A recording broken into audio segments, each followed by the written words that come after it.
Olá pessoal, tudo bem com vocês? Hoje a gente vai ver na nossa aula o Teorema de Arquimedes, continuando os estudos de hidrostática. Tá? Bom, uma coisa interessante aqui é que para quem já viu o famoso filme do Titanic, tá? É que na cena final o Jack morre.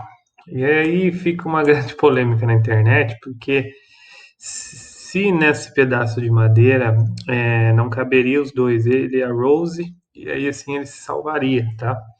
Nessa aula a gente vai ver um princípio bem importante que está relacionado a isso, que é o conceito de empuxo, tá? Então, depois que vocês tiverem essa aula, vocês vão poder ter uma outra visão do filme. Bom, mas o fato é, o que que é o Teorema de Arquimedes, tá?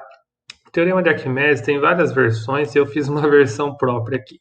É dito que todo corpo mergulhado em um fluido receberá uma força vertical direcionada para cima proporcional ao peso do fluido deslocado. O que que significa isso? Que sempre quando colocamos então um objeto no interior de um líquido, de um recipiente, o próprio recipiente vai aplicar uma força dirigida para cima, tá? E essa força para cima, né, que vai se opor ao peso, mas não necessariamente vai ser igual ao peso, ela vai ser proporcional então ao volume deslocado do fluido, tá? Então só para a gente equacionar isso, então eu vou chamar de E a força de empuxo, lembrando que força é em newtons, tá? A unidade então vai ser newtons. Rho L vai ser a densidade do líquido, tá? Então a gente vai ter que muito cuidado aqui para diferenciar a densidade do sólido, do objeto que está sendo inserido dentro do líquido. VL vai ser o volume deslocado no líquido, tá? Então aqui também presta atenção que esse daqui não necessariamente vai ser o volume total do objeto, tá? Porque o objeto pode estar flutuando com parte do seu volume para cima, acima da superfície do líquido. Então lembre-se que esse aqui é o volume deslocado do líquido. E G é a gravidade, tá? Então o empuxo a gente vai calcular através de multiplicar a densidade do líquido vezes o volume deslocado de líquido, tá? Então, gravem isso, que é o volume deslocado, não é o volume total do objeto, a menos que o objeto esteja totalmente mergulhado embaixo do líquido, tá? Mas o exercício ele vai falar isso, e vezes a gravidade. E lembrar que isso daqui é uma força, então a unidade é newtons, tá? É, o desenvolvimento desse teorema é uma história bem engraçada, para quem quiser conhecer mais a fundo pode pesquisar na internet, tá? Mas fala que, assim, um rei, ele queria saber se sua coroa, ele mandou fazer uma coroa, né? Só que ele sentiu que o artesão ele estava enganando, né? A coroa não era totalmente de ouro.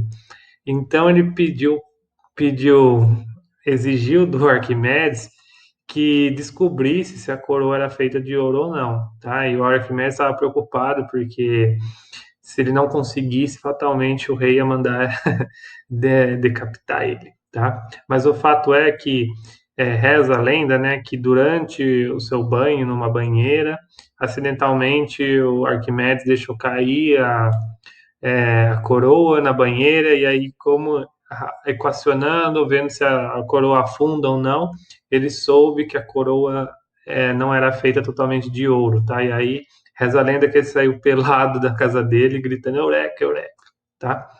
Então essa aqui é mais ou menos uma história aí peculiar de desenvolvimento do Teorema de Arquimedes. Mas é isso, vocês podem pesquisar melhor na internet, tá? E aí vem o grande caso aqui, se o Jack poderia ter sobrevivido, tá? Então veja, nesse artigo aqui, né, eles falam sobre isso, depois vocês podem pesquisar, quem tiver mais interesse, né, facilmente encontrar na internet, mas é um artigo científico mesmo, e aí é legal que eles fazem projeções, né, tipo, o Jack caberia aqui em várias situações, até jogando cartas, tá? Mas isso daqui você está levando em consideração somente a área exposta da pedaço de madeira, tá? Quando você calcula o empuxo, quando você coloca mais peso sobre a madeira, você vai deslocar mais líquido e, consequentemente, o empuxo vai ser diferente. O fato é que quando tem os dois em cima da madeira, a força-peso ela vai vencer o empuxo e aí a tábua de madeira vai afundar, tá? Então, é uma explicação física do porquê que não teria como salvar o Jack nessa situação, tá? Mas quem tiver interesse pode ler aqui o artigo, ele é bem interessante, está numa linguagem bem fácil de aprender também, tá? Vamos agora a alguns exemplos para entender um pouco melhor a força de empuxo, tá? Veja, um sólido flutua em água com um oitavo de seu volume imerso. O mesmo corpo flutua em óleo com um sexto do seu volume imerso. Ele quer saber as relações entre as densidades do óleo e da água, tá? Veja que esse exercício ainda não vamos usar totalmente em números, tá? Mas vamos conseguir aplicar aqui a questão do empuxo. Então, primeiro eu coloco um sólido flutuando, ele não está totalmente submerso, né? Com uma parte do seu volume dentro do óleo, tá? Então, primeiro considerando, depois a gente vai considerar o óleo, né? Vamos considerar a água primeiro, ó. Na verdade, eu chamei aqui da água primeiro, né? Então, veja, temos que o empuxo nessa situação, né? O corpo ele está mergulhado num recipiente cheio de água e um oitavo do volume dele está imerso em água, o resto está acima da água, tá? Então, numa situação de equilíbrio, essa força de empuxo ela está se equilibrando com a força peso do objeto, tá? E a força de empuxo, a gente viu, então, é a densidade do líquido, que no caso é a água, vezes o volume deslocado do líquido, né, da água, não é o volume total do corpo. Ressalto novamente, tá? Ele só vai ser o volume total do corpo quando o corpo estiver totalmente imerso no líquido, vezes a gravidade. Mas o volume deslocado da água, ele falou aqui que é um oitavo do volume total do objeto. Então, eu vou colocar aqui, eu vou chamar de V o volume total do objeto, e dividir por 8, porque é um oitavo, tá? Esse daqui é o empuxo, que está sendo igualado com a força-peso nessa situação da água. Quando a gente vai para o óleo, eu tenho a mesma situação de equilíbrio, né? O peso do objeto se equilibrando com o empuxo do óleo, só que nesse caso tem a densidade do óleo, tá? Porque agora ele está, né, mergulhado no óleo, o volume deslocado do óleo vezes a gravidade. E aqui ele falou, né, que no óleo é um sexto do seu volume que fica imerso. Então eu vou chamar aqui de V sobre 6, tá? Então veja, essas duas forças de empuxo nessas duas situações estão igualando com o peso. Então eu posso igualar o peso nessas duas relações aqui, porque ele quer saber uma relação entre as densidades.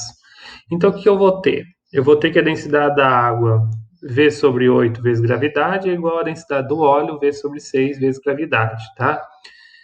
Então veja, depois vocês podem conferir, mas eu posso cortar o valor de V dos dois lados, corto a gravidade, elas vão se cancelar, tá? E aí é simplesmente uma regrinha de 3. Eu vou ter que a relação entre a densidade do óleo e da água vai ser 6 sobre 8, tá? E aí eu simplifico e a resposta então é 3 quartos, tá? Isso aqui é um exercício peculiar que a gente não vai usar números, mas serve para entender onde que a gente vai usar a força de empuxo. Detalhe, na maioria das situações, a gente vai aplicar situações de equilíbrio, então, geralmente, a força-peso vai estar se equilibrando aí com a força de empuxo. Mas se não tivesse igualado, essa força de empuxo seria que é uma força normal que você iria aplicar na segunda lei de Newton, de força resultante e somar as forças, tá? Um outro exemplo, ó, numa experiência de laboratório, os alunos observam que uma bola de massa especial afundava na água. Então, tem uma bolinha e ela afundava. E eu tenho dois alunos. O Arquimedes, um aluno criativo, ele colocou sal na água e viu que a bola flutuou. Então, colocou sal e aí a bolinha subiu, tá? Já Ulisses, outro aluno, conseguiu o mesmo efeito. Ele mudou a massa do barquinho, da bolinha, né, na forma de um barquinho e ele flutuou. É, o exercício pede uma explicação física do porquê que a bola flutua nessas duas ocasiões, tá? Bom, na primeira ocasião, Arquimedes, quando ele colocou sal na água, ele mudou a densidade da solução. Então, a densidade do líquido foi alterada. Consequentemente, é, na verdade, quando ele coloca sal na água, né, ele aumenta a densidade da solução e aí a força de empuxo aumenta. Lembra que a força de empuxo depende da densidade do líquido? Então, quanto maior a força de empuxo, vai fazer com que o objeto suba, flutue. Então, no caso de Arquimedes, ele, ao jogar sal na água, ele aumentou a densidade da solução e aumentou a força de empuxo. No segundo caso de Ulisses, ele modelou a massa de tal forma que ele aumentou a área de contato, né? Agora ficou na forma de um barquinho, e fazendo isso, ele diminuiu, na verdade é assim, ele diminuiu, ele aumentou a área de superfície, né? E alterou o volume deslocado, tá? Eu coloquei aqui diminuiu, mas na verdade ele aumentou o volume deslocado porque ele aumenta a área de contato, tá? Então ele aumentou a superfície de contato, consequentemente ele aumentou a força de empuxo. Desculpa que eu coloquei diminuiu, mas ele aumenta a força de empuxo, tá? Então nesse caso também o barquinho vai subir. Tá? Então você aumenta a área da massa, né? Modela a massa, aumenta a área de contato com o líquido, você aumenta o volume deslocado e, consequentemente, você aumenta a força de empuxo e aí o barquinho vai subir. Tá? Na verdade, esse é um caso assim muito usado em navegações, por que o barquinho tem aquela forma, enfim, tá? Então só fica a minha correção aqui que ele aumenta o volume deslocado e aumenta a força de empuxo, tá? Seguindo, último exercício aqui, eu tenho um balão de hidrogênio de peso igual a 400 newtons, está preso em um fio, em equilíbrio estático vertical, tá? Seu volume é de 50 metros cúbicos. Então, primeiro eu quero saber o empuxo do exercício exercido pelo ar sobre o balão, considerando que a densidade do ar é 1,2 kg por metro cúbicos e a dot G igual a 10 metros por segundo quadrado. Depois eu quero saber o valor da tração. Então, o que eu tenho aqui? Eu tenho aqueles famosos balões, né, de parques. Tem um balão carregado aqui com hidrogênio e ele está subindo. Então, por isso você tem que ficar segurando o balão, senão ele vai embora, tá? O líquido, no caso aqui, é o ar, tá? E ele tem esse peso aqui, o balão e esse volume. Então, primeiro ele quer saber qual é o empuxo exercido pelo ar, né? Lembrar que nessa situação, então, você vai ter uma força de empuxo, tá? Lembra lá que a densidade do líquido, no caso aqui vai ser a densidade do ar. No caso, o balão ele está inserido totalmente no líquido, no que seria o ar, né? Então ele está totalmente envolto pelo ar. Então o volume aqui deslocado vai ser o volume total do objeto, tá? Isso é muito importante. Veja nos exercícios de empuxo, veja muito bem se o corpo ele está imerso totalmente no líquido. Se tiver, você vai usar o volume inteiro dele, ou se ele está flutuando. Se estiver flutuando, você vai usar somente a parte que está submersa, tá? Então, no caso aqui, o balão está imerso totalmente, então eu vou usar o volume dele total e a gravidade é 10, tá? Então, a densidade aqui eu vou usar a densidade do ar. Lembre aqui também que é muito fácil de confundir você usar a densidade do sólido. Quando você está calculando empuxo, é a densidade do fluido, tá? Fazendo a continha, então, eu encontro 600 newtons. E veja que esse 600 newtons é maior que o peso dele. Por isso que você tem que segurar o balão com uma cordinha, senão ele vai embora, tá? Porque a força empuxo está sempre direcionada para cima. E a tração, ó, então, qual que seria a tração que sustenta o balão, tá? Então, veja, a tração, ela vai ser a diferença, né, da força de empuxo menos o peso do balão, tá? Aqui eu acho que não chegou a aparecer, mas vai ser então a tração, o valor da tração vai ser 600 menos o peso do balão, que é 400. Então o valor da tração no fio é 200 newtons, tá bom?